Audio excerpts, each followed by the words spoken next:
Alright, today I will show you the best place to get TNR here in Enshrouded game, alright? Well, the first thing you will have to do is to come to this Ancient Spire, Nomad Highlands, here, alright? Then you will jump towards this area, Arrow Lake, and here, when you come to the left area, right here, there will be a cave, alright? So I think you can see where it is. Now you enter this cave and you will find a lot of dinar here. It's a dark place.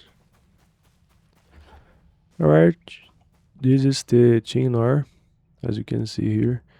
You just have to mine it, and as you enter deeper in the cave, you'll find a lot more, as you can see. Alright, that's it.